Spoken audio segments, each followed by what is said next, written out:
All right, opening day may be canceled, but let's go Mets regardless. For the rest of you out there, today is not opening day for baseball. It is Outriders Day. And so I've been getting some write-ins about the RPG looter shooter coming from developer People Can Fly, who's best known for their work on Bulletstorm as well as Gears of War Judgment. This is a Game Pass day one on console, not on PC, on console. Just want to emphasize that nice and early edition. And so folks have been asking, hey, is this worth at least a hard drive space? Should I give it a shot? Is it better than the demo that I played a couple of weeks ago? Has anything improved as you get further into the game? What of course, buying it outright. Will this scratch a particular itch? Is it better than the preview I had back in August of 2020? I really want to dig into this game. Square Enix gifted me a code a day ahead of launch, so big thank you to them. Don't worry, any code I'm ever gifted by a company, I buy my own copy, so my money's on the line, just like yours may be. And in this case, for a lot of you who are Xbox owners, just your hard drive space. So when it comes to Outriders, this game has been compared and contrasted to actual death. It's Gears of War with abilities. It's Mass Effect on a budget. Oh, it's a Destiny clone. An Anthem clone, a little bit better than Anthem though. It's the better version of Avengers. And while Outriders absolutely wears its inspirations on its sleeve and it's by no means a perfect game, I have found myself pretty much hooked to this game, playing 10 hours day one, which is really hard for me to do in general and even more difficult when it comes to me working that same day. I streamed it for 4 hours and then signed off my stream and played it for another 6 hours on my own. And while I feel like this game's constantly being detracted with those comparisons, I wanted to go ahead and just make a video just telling it to everyone straight, as I always do. I don't like to label my videos like this because I think it inherently suggests that other content is not honest. I usually like to save these titles for previews where I feel like honesty and integrity need to be absolutely at the forefront because you're gauging someone's absolute interest in something. But when it comes to Outriders, I've put 10 hours in immediately, and I know I'm gonna put a lot more hours in. Once again, by no means perfect, don't get it twisted, but let's get into why Outriders has quickly become a very strong guilty pleasure of mine and what it does better than some of the comparisons that have been made with this game.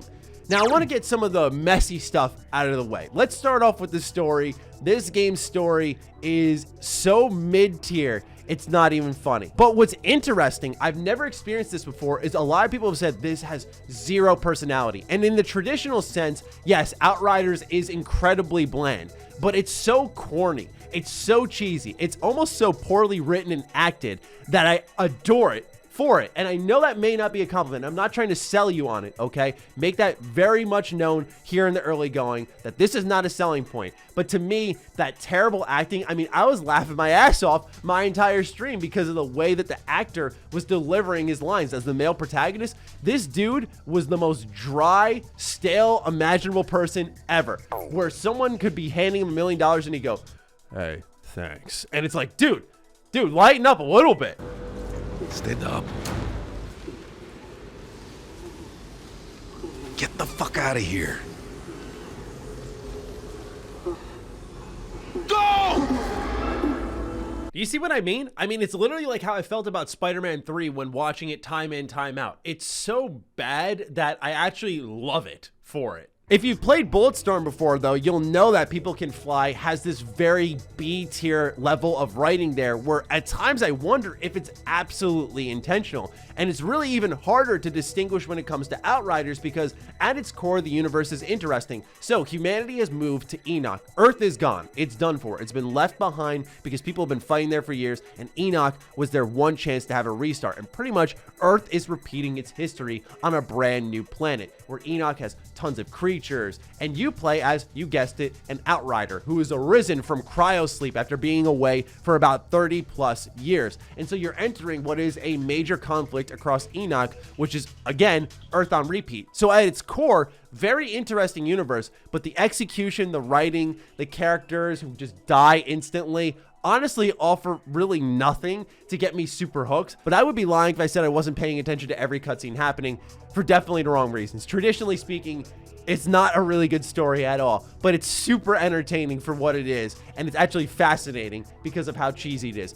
But here, why is Maddie sitting here saying, I really like this game and I'm hooked? It's because it put every single one of its chips on the table for fun-ass gameplay, and I thought it nailed it. Now, I've made it very clear on this channel for a while that I love Mass Effect 3 multiplayer, okay? I love Mass Effect in general, but of course, I have the soft spot for Mass Effect 3's multiplayer, where it's just the chaos, the third-person gunplay, the abilities, the explosions. It's just pure fun. There's no RPG stuff. There's no choices, no story. It's just the Mass Effect gameplay. And I have to say, Outriders gameplay really, really brought me back to those times. It's the same layout. You have an ability on your left bumper, your right bumper, and you press both bumpers, and that's a different ability. It's a third-person shooter. You're switching out all of your gear constantly, so it's got some elements there. But I thought it was surprisingly deeper than expected. So what makes this game click? It's the locomotion. Much like how a lot of people say, hey, Days Gone is actually a hidden gem. Yes, the zombie open world game from PlayStation Studio, Bend, which has about as much emotion as a brick wall, is considered to by a lot of people a hidden gem. And I can respect that, okay? I'm not a fan of that game, but I can respect that. And here's the thing, is that this game reminded me of two titles in really weird ways.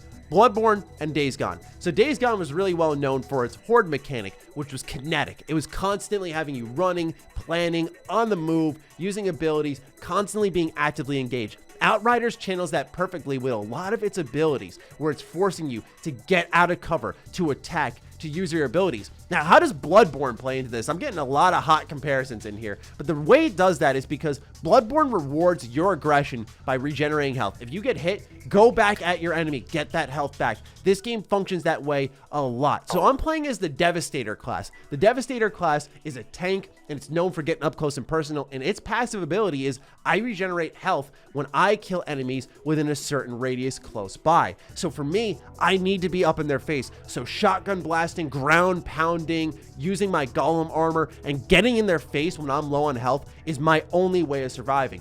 I have gotten down to 1 HP and charged at enemies and managed to live. There is nothing quite like that, okay? Say what you will about Outriders. It is devoid of personality and its story is laughable, but this shit is fun. And honestly, that's where a lot of people lose out on games, because everything has to have this deep, engaging, heart-wrenching, emotional, destructive, heavy story. I'm not saying every game's got to start joking around now, but some games are just fun, and Outriders is an absolute blast. Now, a lot of this comes from, like I said, that kinetic gameplay, the constant mobilization of your player, and I'm playing single player, so I'm just attacking, handling everything by myself, but it's also the loot. So a lot of the loot is controlled by world tiers, and this manages your difficulty, your drop rate, the scaling of enemies. So right now I'm on world tier 7 at level 16, which pushes enemies levels up a bit higher than mine, but it means I'm going to get higher level loot, and it also means I'm going to be able to equip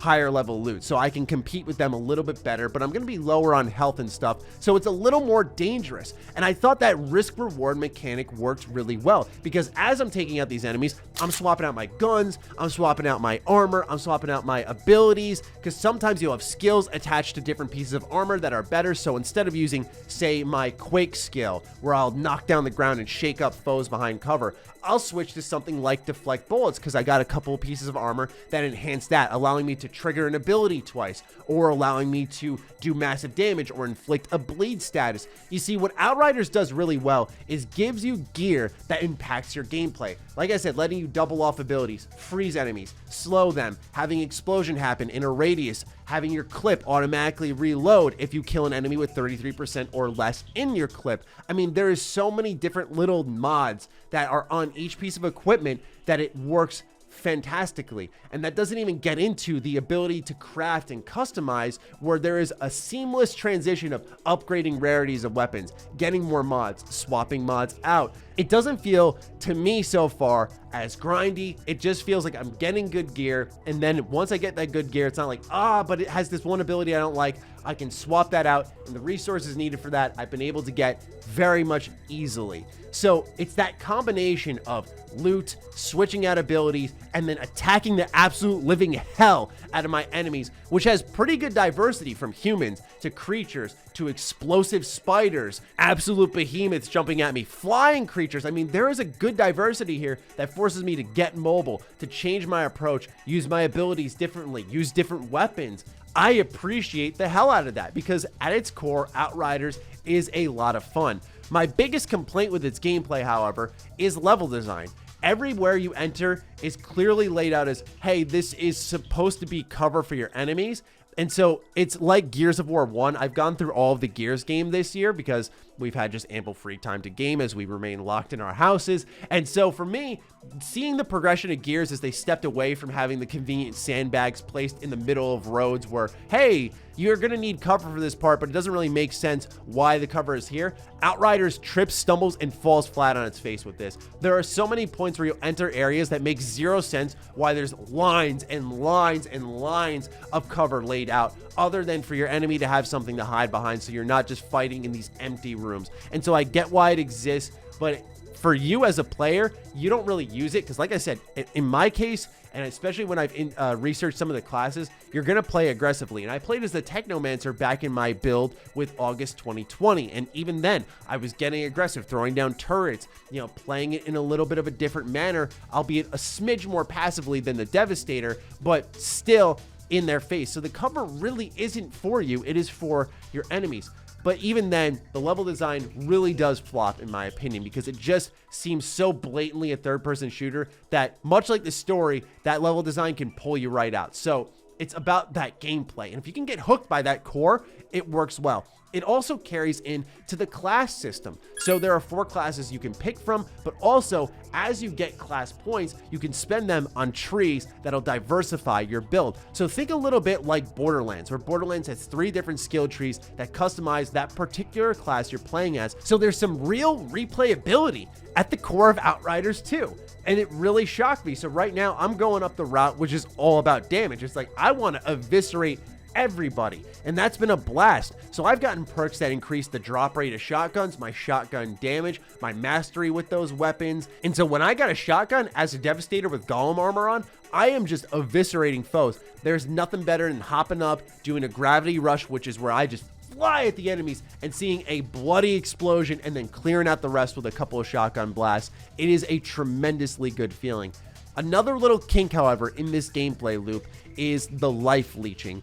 I feel like, and maybe it's for my class, I feel this is beyond necessary to have. You can get mowed down, and granted, I'm always playing on the highest world tier I can play on because I like the challenge. I like the feeling of that intensity of going down to 100 health and having to fight my way back and get aggressive. I think it's what makes this game click. It's the absolute juice. But I understand that's not for everybody. But in my case, I felt like Life Leech was super integral to surviving. Because if you didn't, you would get melted. And that health regen that you got for, in my case, killing someone nearby was not enough to keep you going. And that's also maybe a testament to just playing by myself. Maybe this wouldn't be that bad if I weren't playing by myself. But since I am, I'm reviewing that way. And I tried to play it online. That brings us to another complaint with the gameplay. Crossplay currently does not work as it stands now. Myself, Dustin, shout out to all of you who sat in that stream. We had 800 plus people watching us just surf menus, trying to figure out what was going on. The game was crashing. The servers were bugging out. It seemed like a crossplay issue, but it started to carry even into the single player portion where I couldn't load earlier parts of my story and start from there to show people different aspects or to try to get Dustin into my game. So that was a very apparent flaw and one that'll of course be ironed out over time. But yeah, crossplay was not working day one, and that can be something that can discourage you right off the bat. So keep an eye out on that, especially even if you're downloading it. This is something that may matter to you a lot to be able to play with your friends. But still, even if, just be aware crossplay currently isn't working. But as a single player game, I've been enjoying that loop of getting my gear, leveling up my character, constantly going at my foes with more aggression than what I saw in Bloodborne, and just everything being kinetic, in motion.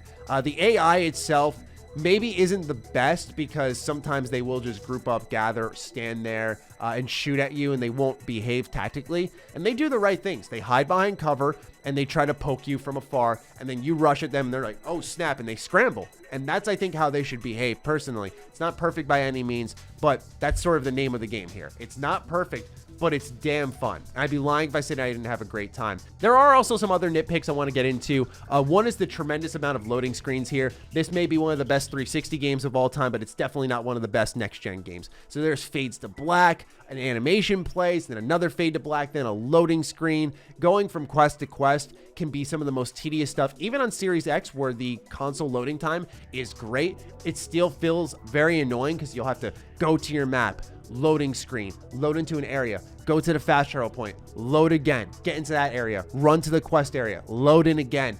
It gets really redundant in that manner and can feel tremendously old and needs to slim down those load screens somehow. At least being able to open up that world map, go into the second map of the actual location itself and pick that fast travel point you're going to spawn on would be immensely helpful, cutting down multiple load screens. But instead you're loading in, loading out, loading in, loading out. And that is one thing that kills you. It sucks because number one, pulls you out of the action that really is the juice that keeps this game going. But two, dude, it's 2021. I don't care what you say about this game. There is no excuse, no matter who the developer is, why it should be loading this much, okay? I think it's ridiculous. So it does get in the way a little bit.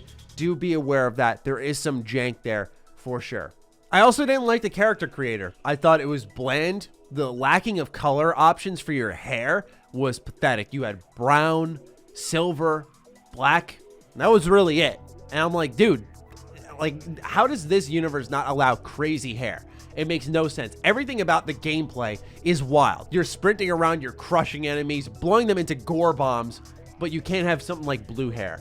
Kind of crazy to me. So I wasn't a fan of the character creator. The models were really lacking, and that left me unimpressed. Also, minimap icons and tracking waypoints on your minimap suck. Fortunately, you can hold up on your D-pad and you can track where that objective will lead you, so that can help you a little bit when the minimap completely fails you, which it will from time to time. It just doesn't work where the icon will start swinging around your map. Even if you're getting close, it'll swing to the left and you'll think, oh, I got to go that way, and then it'll swing back over to the right, and eventually you'll just figure your way into whatever location you're trying to go to. But it doesn't do a good job at guiding you, which is really the point of the mini map. The activities themselves are fun. So you of course have your main story missions. There are side quests that you can pick up. There are memorabilia missions that you can do where you can get old relics from Earth and bring them to a woman merchant. You can also do hunts for animals or track down bounties for other people in the universe, and there's a limited amount of these, so you can do them to scale up your character more, get some bonus loot, get some more action in some of the older regions of the world, and fill up that content. But I have to say, from replayability to the builds to the shifting of loot to your skills, Outriders is fun. It's a guilty pleasure game, but should you buy it? No. I'm gonna be honest with you. No, it's got too many things that are traditionally not good, and that what I may think is hilariously charming, and I did put my money down for, I know will piss a lot of people off. Stuff like the cutscenes, stuff like the cheesy writing. There's a personality there, but probably not a good one, right? It might grate on some people like, God, this is embarrassing. But for me, I'm like, this is so bad, it's great. I love it. But when it comes to the gameplay, this is really the part where I say, pay attention to Outriders. It's definitely a game that you could say, yeah, I'll wait for a sale on. You know, that is something that I want to make clear with this video. Outriders should not be outright dismissed, pardon the pun. It's something that should actually get your attention a little bit. It is really fun, and I'm doing that by myself. I can't imagine what it'd be like if my buddies actually downloaded the game and played with me. I'm talking to my friends here. Why don't you guys play with me? Anyway, point being is Outriders is a really good time. Is it worth the download on Game Pass? Hell yes. It is a perfect game for Game Pass, and we'll have to develop that conversation a little bit of if Game Pass should be a test bed for questionable games, or if Xbox should really work to bring really good content to the Xbox Game Pass library day one. I'm talking like big launches. Of course, Outriders is a big first step, but this felt more like a test bed for future additions to Game Pass day one. So ultimately, I've been having a good time with it. For me, it is really hard to drop 10 hours in one day, especially on a work day in a game. So just take that as you will. This is just my straightforward opinion about Outriders. Give it a look. It's really fun. And I have to say, if anything I said scratches that itch, or maybe you're like, hey, I could tolerate that story, it may be worth a pickup just to have. I think this game is also going to be about its legs. Of course, it's not a live service game. It's more of a RPG looter shooter, and they're really leaning into co-op, not live service, not monetization. If they keep that up, they will win a fan base over. But really what it's about is how are they going to do post-launch support? I mean, May is really breathing down their neck right now. May has Deathloop, Resident Evil 8. There's so many great looking games coming out in May. Biomutant, just to name a couple. And of course, then we have E3 after that. So there's going to be a lot of things that can bring this thing out of the press, but I think it's really about how they supplement the content. So that does remain to be seen. It's very well possible a lot of this changes, but still, want to go ahead and give my opinion here today, talking about Outriders, the day one Game Pass edition on console, and the game that's coming out to everybody. So let me know what you're thinking in the comments down below. Are you interested? Fire away. Other than that, follow me on Twitter, follow me on Instagram. Those links are in the description down below. Big thank you to all the patrons, all the members who continue to support the absolute hell out of the content here. Appreciate all of you, and I'll talk with you very soon. Stay sexy, stay active. I love you all. Peace.